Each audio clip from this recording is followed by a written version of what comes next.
दोस्तों नमस्कार, स्वागत है आपका यूट्यूब चैनल एबी टेक में। एक बहुत बड़ी खुशखबरी निकल के आ चुकी है हज़ारों अभ्यर्थियों के लिए जो प्रतीक्षा सूची में थे और इंतज़ार कर रहे थे अपने नियुक्ति का।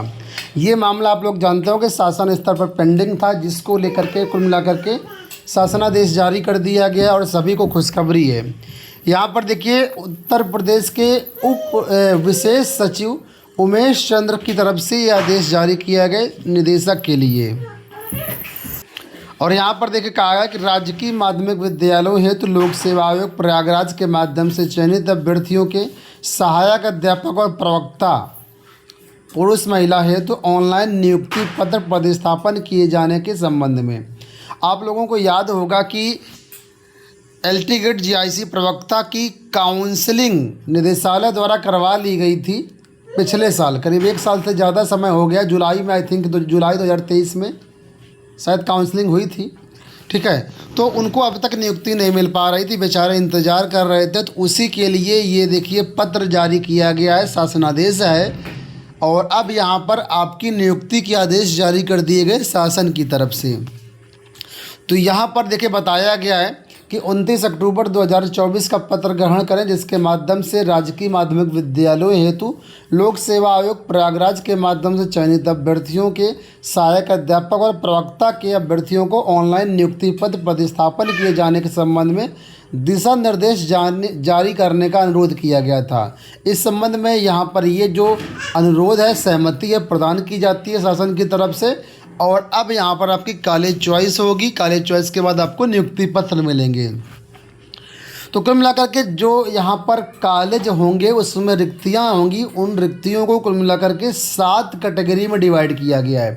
पहला यहाँ पर महत्वाकांक्षी जनपदों का श्रेणी 1 में रखा गया है। फिर राष्ट्रीय माध्यमिक शिक्षा अभियान के विद्यालय जो हैं, फिर जनपद के पंडित दीनदयाल माध्यमिक जो मॉडल विद्यालय हैं, फिर तहसील मुख्यालय से 2 किलोमीटर के जो बाहर के विद्यालय हैं, फिर तहसील मुख्यालय के विद्यालय सदर तहसील को छोड़ करके श्रेणी 5 है। जिला मुख्यालय से 8 किलोमीटर की दूरी के विद्यालय, फिर है मेरठ, आगरा, वाराणसी, कानपुर, प्रयागराज के श्रेणी 6 के विद्यालय।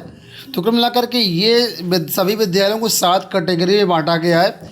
और इसमें इसी कैटेगरी के अनुसार रिक्तियों का विवरण जुटाया जाएगा और इसी में वरीयता क्रम के अनुसार यहाँ पर आपको नियुक्ति मिलेगी। तो कॉलेज कैसे कैसे रिक्तियाँ कैसे कैसे होंगी वो सब प्रोसेस यहाँ पर दिया गया, उसके बारे में यहाँ पर ज़्यादा जानकारी नहीं दूंगा। अगर आप इसको डाउनलोड करना हो तो आप हमारे टेलीग्राम चैनल से डाउनलोड कर सकती हैं।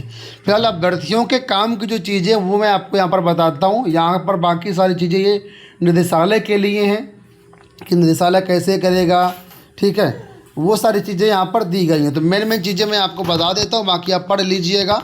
फिलहाल यहाँ पर आगे देखिए, आप आगे यहाँ पर कहा गया कि जो प्रत्येक अभ्यर्थी होगा वो कुल मिलाकर के 5 विद्यालय का विकल्प दे पाएगा। ठीक है, और इन 5 विकल्पों के अनुसार आपका किसी न किसी विद्यालय में चयन कर दिया जाएगा वरीयता क्रम के अनुसार।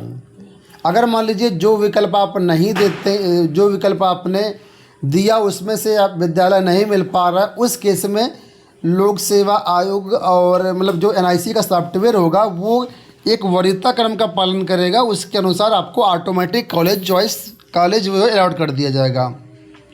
तो पहले उन लोगों को वरीयता मिलेगी जो दिव्यांग अभ्यर्थी हैं, लेकिन उन्होंने विकलांगता प्रमाण पत्र जो है लोक सेवा आयोग की भर्ती के समय अगर लगाया है तभी उनको लाभ मिलेगा। दूसरा, महिलाओं को दूसरे नंबर पर वरीयता मिलेगी। इसके बाद तृतीय वरीयता उन लोगों को दी जाएगी जिनके पति या पत्नी भारतीय सेना, नौसेना, वायुसेना या अर्धसैनिक बलों में कार्यरत हैं और इसका भी प्रमाण पत्र आपने लगाया हुआ होगा भर्ती के समय तभी। और चौथी वरीयता मिलेगी अधिकतम आयु वाले अभ्यर्थी को। ठीक है, तो 5 कॉलेज चॉइस के विकल्प आपको देना है। मेरिट क्रम से उनका अलॉटमेंट होगा। अगर उन 5 में से कोई आपको नहीं मिल पाता है तब यहाँ पर इन वरीयताओं को यहाँ पर संज्ञान में लाया जाएगा। ठीक है, तो इसके लिए यहाँ पर ये कुल मिलाकर के उसके दिशा निर्देश दिए गए हैं। और इसके लिए कौन ये पूरा प्रोसेस करेगा, तो यहाँ पर निदेशालय स्तर पर एक कमेटी गठन की जाएगी जिसमें अपर शिक्षा निदेशक राज्य की इसके अध्यक्ष रहेंगे और बाकी ये सारे लोग सदस्य रहेंगे।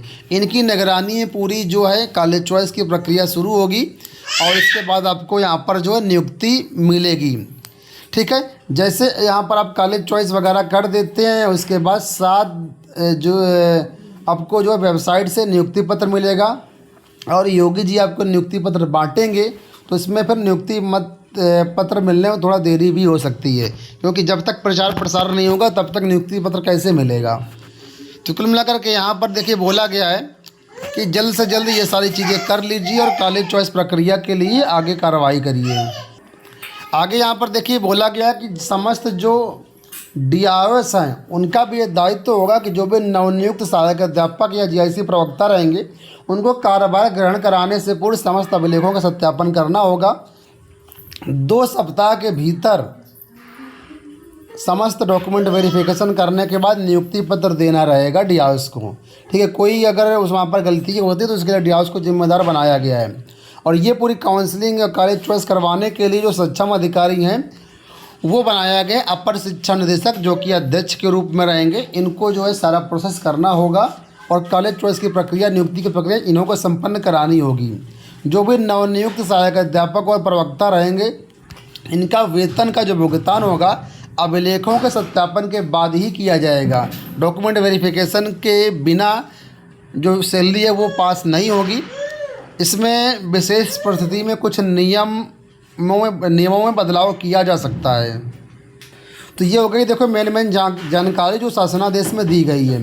अब यहाँ पर थोड़ी सी चीज़ें मैं आपको और बता दूँ कि आप लोग सोच रहे होंगे कि आखिर हमको कॉलेज चॉइस कब से करना है, कैसे करना है, कौन सी वेबसाइट पर करना है, नियुक्ति कब मिलेगी।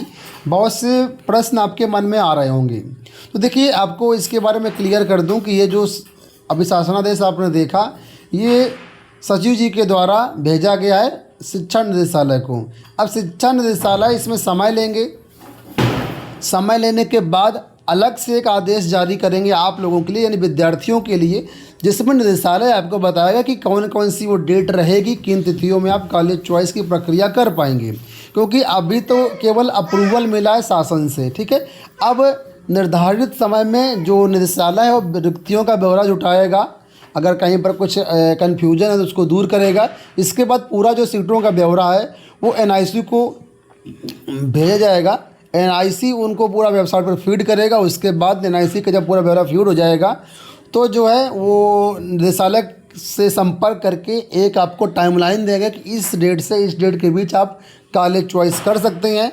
उस निर्धारित तिथि में आपको कॉलेज चॉइस करनी होगी और इसके बाद फिर निदेशालय रैंडम सॉफ्टवेयर की मदद से जो है आपकी सीटों का आवंटन करेगा, मतलब कॉलेज का आवंटन करेगा।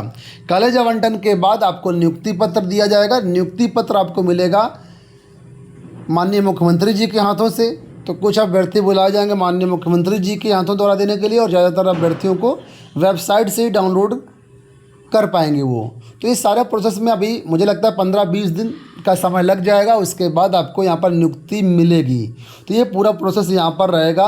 मुझे उम्मीद है कि वीडियो आपको पसंद आया। कोई क्वेरी हो तो आप लोग हमसे कमेंट बॉक्स में पूछ सकते हैं, और ये लेटर आप लोग हमारे टेलीग्राम चैनल से डाउनलोड कर सकते हैं।